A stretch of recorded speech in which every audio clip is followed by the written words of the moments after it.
Hello everybody. So today I want to talk about BMAX, but I especially want to talk about MSTR's debt in the context of what happened yesterday. So yesterday, of course, Moody's, the last AAA rating agencies for the US debt, removed the AAA. We don't have any AAA debt in the US, and at the end of the day, and keep in mind, this was a moment Bitcoin was not doing too well yesterday evening. If you look at BMAX, though, what happened to BMAX, which is only convertible debt, and 77% of BMAX is MicroStrategy convertible debt. BMAX went up almost 7% in after hours, right at the moment where Moody's actually downgrades the US debt from AAA to, the one grade lower. So the US is not AAA rated. That's the piece of news. And then we have a converts who spike on an evening where Bitcoin was down, and down nicely actually. So anyways, this is what I want to talk about today. I want to talk about the debt instruments of MicroStrategy and why it's very likely that they are undervalued. No financial advice, just my view, but I think they're undervalued. And I want to begin by showing you this. This is the seniority, right? What makes debt valuable? The most important thing of any debt is the quote-unquote certainty, or the level of certainty that you're going to be repaid, right? Because when you have debt, you have counterparty risk, and you want to get that debt repaid. So why are government bonds down when the credit rating of the US dropped? Why did bonds go down? Why is it going to be more expensive to borrow money from the government? Because now all of a sudden the odds of not getting repaid have increased one notch, right? It's not the highest grade anymore. US debt is not the highest grade anymore. And this is where, of course, this debt comes in. If you look at the seniority, so in case of an issue, who gets repaid first at MicroStrategy in case of an issue, right? In case of bankruptcy? Well, the converts are the first in line to get repaid. The converts are the first. Then it's followed by STRF, the 10% dividend. Then it's followed by STRK. And then, of course, it is the equity. But the equity, usually in case of bankruptcy, the equity gets nothing, right? But the converts are first in line. They're the first getting repaid. So that's why they are the quote-unquote safest instruments that MicroStrategy is issuing right now. And that's why I've liked BMAX quite a bit, actually. And I think as the market reassesses these corporate convertible bonds, these bonds as they are reassessed, I think they will go up in excess of what they should already go up as a result of MSTR going up, right? So you're going to have the strike value of included within these convertible bonds. That value of that call option is going to increase. That very long-term 4 years out call option, the value is going to increase. But I also think we're going to see a re-rating of these credit instruments in light of the actual risk. And so let's go ahead and talk about a little bit how risk works for debt instruments. So this is all of the debt that MicroStrategy has issued, and you can see in billions and millions of dollars how much they've issued, how much they have raised. So 3 billion, 1 billion, 2 billion, and then STRK and STRF, there are nearly a billion. Let's call it nearly $1 billion for both of these. So that's the point, and the question is, of course, is money that is borrowed. What is the money backed by? How much collateral? What is the value of a Bitcoin that backs that liability, right? How much Bitcoin backs the liability? And you can see for the convertible of 2028, there's 52 times more Bitcoin backing that liability than there is for, say, STRK or STRF or some of the later instruments who are 5 to 6 to 7 times a Bitcoin backing the liability, right? Some of the older convertibles, like the 2029, looks really good at 13 times the amount of Bitcoin backing the liability. And this, of course, translates into a BTC risk, which is calculated based on the volatility of the asset. So in the presentation, Saylor goes through the calculation, going through 40, 50, and 60% vol, and he has a bunch of tables about that, and what are the odds if you assume, right, if you assume that Bitcoin's going to go nowhere. This is the skeptic scenario, right? Your risk rating, right, and your BTC credit, and the market spread, and the difference, right, and the difference is what Saylor thinks is going to have to be captured by the market. That's calculated for a 0% ARR. And so I want to dig a little deeper into this. So we're going to assume a 0% ARR. So if you look here, the BTC credit, right, that's what Saylor thinks the spread should be. What Saylor thinks the spread should be based on the calculation of the credit rating. And this is the market credit spread. So this is what TradFi is giving. This is how TradFi is treating the bonds, right? This is how the market is treating these bonds. So these markets are demanding a much higher credit spread. So they're demanding a much higher interest rate that they are demanding compared to what BTC credit would warrant they demand, compared to the BTC rating, right? The BTC rating says, for example, that you have 50 times the collateral. So this is an unrisky, a non-risky, a very, very little risk. Yet the market is asking for these huge premiums, for these enormous premiums, because the market is calculating the risk of these assets as they do for normal companies, where really you have to look at the cash flows and the future cash flows and what's the value of the future cash flows for getting repaid. And Saylor is not thinking that way. Saylor is thinking, well, let's assume the price of Bitcoin remains where it is, and let's assume 50% volatility, and as a result of that, let's calculate the risk based on that volatility. And you can see the risk is actually fairly high for, say, a Strike or Stripe. If you assume that Bitcoin is not going to go up at all, yeah, the risk is there. I mean, it's not 50%, it's 38 and 46%. And that risk, of course, quantifies the risk of there being less than a 1x the money. Less than a 1x the money. What are your odds to have less than a 1x the money? That's what this calculates. And here you can see why the convertibles are so special, by the way, because in the book of Saylor, the convertibles, and that's why I think he's not going to issue a lot of convertibles going forward. I really don't, because look at the spread, look at the premium spread, look at the gap to be closed within the next few years. There's an enormous gap. So selling the convertibles, Saylor, in his view of the world, he's selling the convertible at an enormous discount compared to compared to what he thinks the spread should be, right? The higher the number, the worse it is, right? And Saylor thinks these credit instruments should trade at that low spread, and they're trading at, in the case of convertible debt, a much higher spread. In the case of preferred, you can see that spread is much lower. It's only 200 or 186 basis points. So that's why I think he's going 100% on Strike and on Strife, because yeah, you're still issuing undervalued compared to your own BTC credit calculations, but not nearly as undervalued as the convertible. Like the convertibles are a gift to the market, I think. And that's why I don't think we're going to see him hurry to do the $21 billion ATM on the convertible. In fact, I wouldn't be surprised if he doesn't use it going forward, if he just stops using it, because these instruments are just too good. They're just too good if you look at them from a credit investor. And so, moving on, right?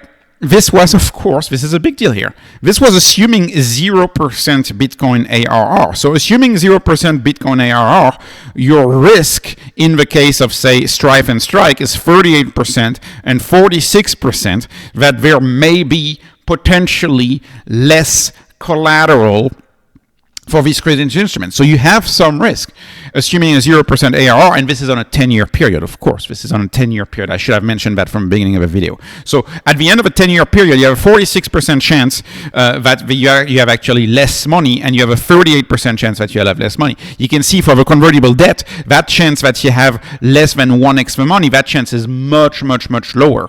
Yet these instruments are still trading at an enormous spread. So anyways, what if we assume the Bitcoin Maxi scenario? What if we assume the scenario of Saylor? And what is that scenario? That scenario is 30% Bitcoin average annual rate of return over the next 10 years? What if you assume 30% over the next 10 years? Well, then in that case, look at the BTC risk.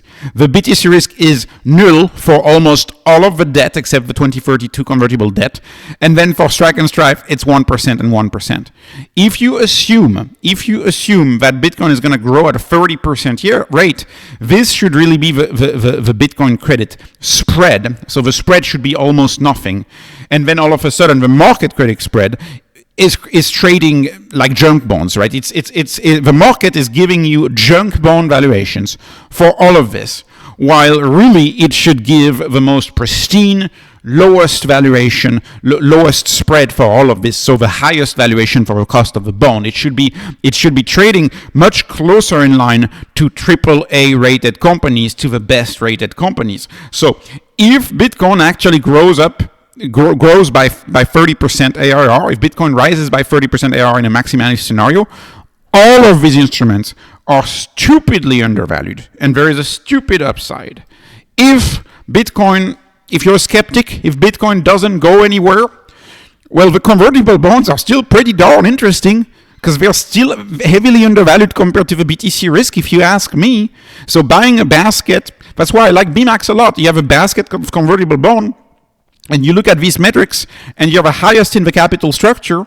And so, in my view, BMAX should go up, even in a scenario where Bitcoin is flat.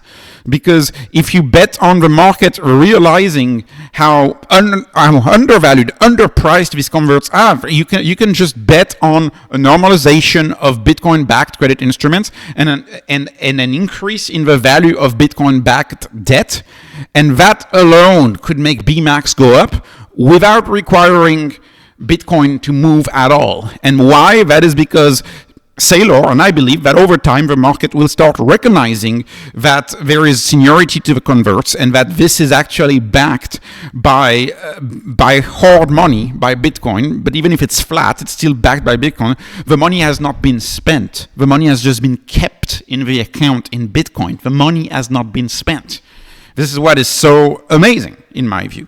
So anyways, let's assume, even if you assume 0% ARR, and this is how bonds should be rated based on the BTC credit standard. How should bonds be rated based on the BTC credit standard? And so, if you assume 0% ARR, first of all, none of the converts should be junk rated. Right, all of the converts, and you see them right here in the bottom here. All of the converts that you see in the bottom right here should either be investment graded for the freeholder ones, or they should be, not junk graded. Like they should have a grade that's like, not investment grade, and you can look at the tables for a threshold, but they should not be graded at junk. And of course, right now, everything is graded at junk. If you assume that Bitcoin is not going to move at all, that it's going to do 0% ARR, then the only debt that should be junk rated is the preferreds. If you assume that it's going to go at 0%, by the way, this was assuming a price of Bitcoin of 95,000. It's 103,000 right now. So I would venture out and guess and say that even the preferreds are about right now to not be in the junk category anymore, because Bitcoin went up by not 10% but almost about 10%. Anyways, now if you assume that Bitcoin is going to grow by just 20%, which is barely more than the growth of the money supply, right? Money supply grows by 15% a year every year. 20% is barely more than the growth of the money supply. If you assume that, then every single instrument that is issued by MicroStrategy right now, based on the BTC credit calculation, should be investment graded. But they're not. They're all junk graded. They're all junk graded. So that is the very, very point of this video.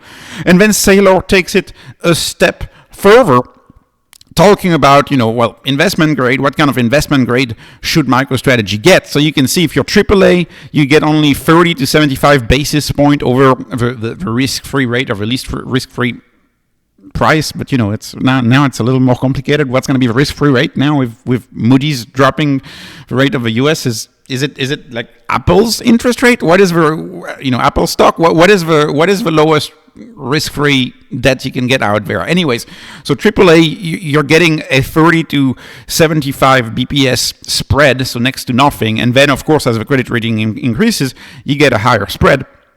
Now you can see this is the current spread that all of the MicroStrategy debt has. Some of the MicroStrategies, like some of the convertible, have a 1100 credit spread, 1200 credit spread. CCC and lower on average for traditional loans is 550 plus credit spread. They have a few bonds issued at more than 1,000 BPS credit spread extra that the market is giving them. And assuming 30% BTC average annual rate of return and 50% volatility. Volatility, by the way, for Bitcoin is going to drop in my view. So those numbers are going to look even better if volatility of Bitcoin drops. So you're getting at instruments which, according to Saylor, should trade at basis points lower than AAA even. Let's call it in the range of AAA. But right now, they're all trading at basis points that are like CCC, like CCC rated. And what he did very interesting in this chart, that's a very wise chart, is he ranked that debt based on the over-collateralization that I mentioned in the earlier. Like all of that over-collateralization that you see right here, the BTC rating, that's how he ranked the debt. He ranked the debt based on the BTC rating because he wants to compare what the spread is in the market. So what the spread is in the market, you can see that you can't compare because when you have 2x or 3x over-collateralized, so some stocks are 2x or 3x over-collateralized, they pay about 50 to 125 basis points. Stocks that are under 2x collateralized, like AA to D, is between 30 and 1,000 basis points. And this is, I mean, to me, this is like the best quote in this chart. No rated US company has over 3x over-collateralization on their fixed income securities. No US rated company has 3 times the cash. This is crazy. And of course, all of the US debt is backed by, at the very least, 5.3 times the permanent capital, 5.3 times the quote-unquote cash, which is Bitcoin, if you consider Bitcoin the same as cash. So, and remember, of course, the numbers look even better now because Bitcoin went up 10%.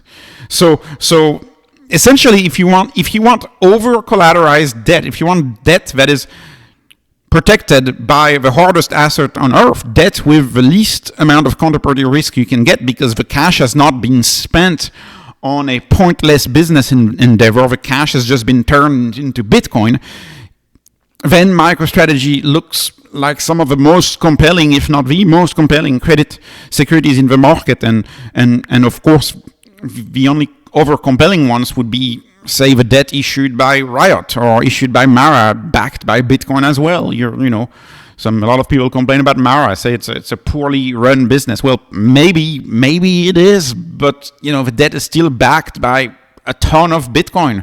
Right, the second holder of Bitcoin. So it makes a lot of sense, in my view, for those holder of Bitcoins to issue convertible debt or to issue debt, just for the very reason that debt is going to be backed by money that has not been spent. That debt is not backed by an astute CEO with an astute business idea, with a present value of future cash flow.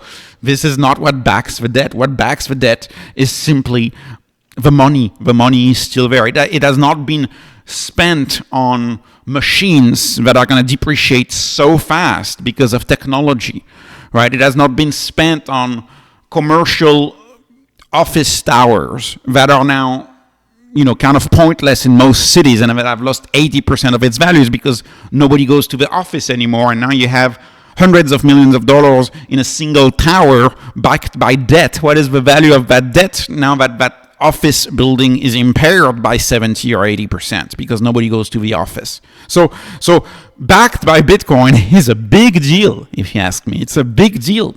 And you know what's very funny? I didn't go back. I wanted to go back and show you this, but I actually had praised BMAX before that call, before the Q1 conference call. I had made a separate video. It was among other things, but I was praising BMAX for that very reason. And now Saylor, so after I made my video, of course he doesn't watch my videos, but you know what I mean. He also included that retail investors should consider BMAX to acquire convert exposure. Because, yeah, the converts are too good. I don't think he's going to issue any more converts. And he's also saying the strike and the strife and the MSTR converts, but strike and strife, which is accessible, OTC by non-accredited investors, right? Anybody can buy OTC, a preferred stock, right? If Bitcoin actually performs at 30% ARR, we should see a major re-rating. Look at this, a major re-rating in the market credit spread versus the BTC credit spread, because right now, if you look at strife and strike, BTC credit spread is 13 and 13, and it's currently traded at 675 or 700. So this is very bad. The market is punishing strike and strife with 675 and 700 basis point, when Saylor believe that strike and strife, because it is backed by 6 times the collateral, 6 times the Bitcoin, because it has, next to no counterparty risk or very little counterparty risk in a situation where Bitcoin actually rises 30%, that delta between the 13 basis points and the 675 and 700 basis point, that delta should disappear. And if that delta disappears, they should trade at a much higher premium. This is quite fascinating of an instrument, if you ask me. Very fascinating instrument. Only thing I want to say is, of course, I doubt that S&P, Moody's, and Fitch will move on this. In my view, and maybe I'm showing my bias of someone. I don't want to call myself an old Bitcoiner, but I'm a middle-aged Bitcoiner. I've been in the space since 2015, so let's call it like that. I don't think Moody's and S&P and Fitch. I don't think they're going to do that. I think frankly we should have a crypto native company that would rate those bond instruments. Maybe Coinbase could do that, right? Maybe we could have like an entrepreneur somewhere who just out of left field just creates an entire new rating agency for cryptocurrencies and crypto bonds. And I have little doubt that Michael Saylor and Mara and all of the companies that issue bonds backed by Bitcoin, I have no doubt that they would pay the fees for this would-be new startup who would potentially rate those credit instruments independently. Anyways, the last thing, and I'll conclude with this, is I think the savvy brokers are catching on. I think a lot of people are catching on. This is Robinhood. Frankly, I consider Robinhood a competitive advantage for an investor these days. If I look at BMAX maintenance at Robinhood, and of course, to quote Saylor on this, if you have a house on one side of the street and that side of the street can't get financed, the house that cannot get a mortgage is going to go for much more cheaply than the house that can have a mortgage. A house on which you can put a mortgage is going to be much more valuable than a house that you can't put a mortgage on. And this is why this is particularly important. And I make it a point to study maintenance ratios at brokers. Does your broker allow you to borrow against the stock? This is Robinhood maintenance ratios. Robinhood allows folks to borrow at the most favorable maintenance ratio, 25%, on BMAX. So anything in the Bitcoin space, like MicroStrategy in the Bitcoin space, is getting treated at 75 or 70% maintenance ratio on your broker on margin. BMAX is getting treated at 25% maintenance ratio. This is amazing. And of course it is treated at 25% maintenance ratio. It's over-collateralized debt that is super high in the capital structure. But that is also volatile, and that's going to get quite a bit of the upside. So this is a fascinating instrument, if you ask me. And this is a change that I've noticed yesterday, and I could not believe it. I track these things, as I say. This is MSTX. This is the 2x MicroStrategy instruments, right? Really risky, high volatility, huge decay. Look at this. Robinhood just put a maintenance ratio that is not 100% on MSTX. They just put a 90% maintenance ratio on MSTX, which means that you can't borrow much against it. But if you have a lot of MSTX, you can borrow a little bit against it. This is a major change. Like you still have a bunch of leverage instruments who don't have a maintenance ratio that is under 100%. This one has a maintenance ratio under 100%. under 100%. This is quite stunning, if you ask me. And so these trajectories, and of course, Robinhood dropped MSTR. MSTR used to be for a long time 75% maintenance ratio. Now it's 70%. So I think over time, what we're going to see is that these stocks are going to go from seen as very risky by the market as less and less risky. And of course, a stock with a 25% maintenance ratio technically should be much more valuable than a stock with a 100% maintenance ratio. And so this is another step in the right direction, and of course, it's the most savvy brokers who are going to catch on, is what I think. And of course, Robinhood is very much into crypto, so that's why they like it. Anyways, this was not investment advice. This is not financial advice. This is just entertainment, hoping you were entertained. Please like, please subscribe, follow me on Patreon, follow me on X. Thank you for watching, and have a wonderful, wonderful day.